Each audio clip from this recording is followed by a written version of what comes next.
আর কখনো বাংলাদেশের জার্সিতে খেলবেন না সাকিব। বিসিবিকে এমন স্পষ্ট নির্দেশনা দিয়েছেন ক্রীড়া উপদেষ্টা আসিফ মাহমুদ। সামাজিক মাধ্যমে দুজনের মধ্যে গত দুদিনে হয়েছে স্ট্যাটাস পাল্টা স্ট্যাটাসের লড়াই। শেখ হাসিনার জন্মদিনে শুভেচ্ছা জানানোর পরই বিপাকে পড়েন সাকিব। বান্ডেল থাকলে প্রতি সেনমানিতে টাকা বাঁচবে। বিকাশ সেনমানি বান্ডেল কিনে জিতুন প্রতি লেনদেনে। সাকিব আল হাসান দেশের হয়ে আর খেলবেন কিনা এ নিয়ে এতদিন ধোঁয়াশা ছিল। সরকার ও বিসিবির নানা পর্যায় থেকে কূটনৈতিক বক্তব্যে বিষয়টি আর ঘোলাটে হয়। আওয়ামী রাজনীতিতে জড়িয়ে 5 আগস্ট পরবর্তী সময়ে দেশ ছাড়া সাকিব। এছাড়াও বিতর্ক ছিল তার নিত্যসঙ্গী। বিপ্লব পরবর্তী বিসিবির সভাপতি ফারুক আহমেদ কিংবা আমিনুল ইসলাম বুলবুল কখনোই সাকিবের ক্যারিয়ার শেষ এমন অবস্থান নেননি। সাকিবের খুব ভালো সম্ভাবনা আছে বাংলাদেশ থেকে রিটায়ার করার। আইন শৃঙ্খলা বাহিনী আছে, তারপরে এখানে অ্যাডভাইজার আছেন, চিফ অ্যাডভাইজার আছেন, তারা কিন্তু ডিসিশন নিবে তার সামগ্রিক যেই নেয়ার দায়িত্বটা নেয়ার। কানপুর টেস্টের পর সাদা পোশাকে সাকিব অবসর নিতে চেয়েছিলেন দেশের মাটি থেকে।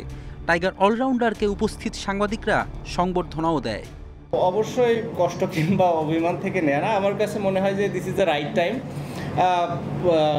মুভ অন করার জন্য এবং নতুনদের আসার সুযোগ তৈরি করে দেওয়ার জন্য। সাকিবের ইচ্ছা পূরণ নিয়ে সে সময় কম নাটক হয়নি। সাউথ আফ্রিকা সিরিজের টেস্ট স্কোয়াডে নাম থাকা সত্ত্বেও সাকিব খেলতে পারেননি।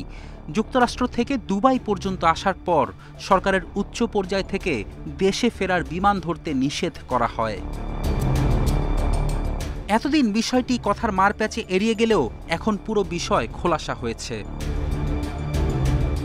28 সেপ্টেম্বর শেখ হাসিনার জন্মদিনে সাকিব তাকে শুভেচ্ছা জানিয়ে পোস্ট দেন। এরপরই সাকিব ইস্যুতে চূড়ান্ত অবস্থানে যায় সরকার।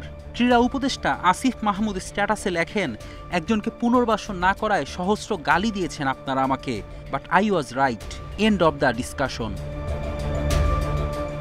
এর কিছুক্ষণ পর সাকিব আবার ফেসবুকে লেখেন, যাক শেষমেশ কেউ একজন স্বীকার করে নিলেন যে তার জন্য আমার আর বাংলাদেশের জার্সি গায়ে দেয়া হলো না, বাংলাদেশের জন্য খেলতে পারলাম না, ফিরব হয়তো কোনোদিন আপন মাতৃভূমিতে, ভালোবাসি বাংলাদেশ। দুজনের কেউ কারো নাম না নিলেও সবাই বুঝে গেছে এতদিন যা হয়েছে তার সবই লোক দেখানো। উপসংহারে বাংলাদেশের জার্সিতে সাকিবের খেলার সম্ভাবনার ইতি ঘটল। ফেরদৌস ইসলাম, ইন্ডিপেন্ডেন্ট নিউজ।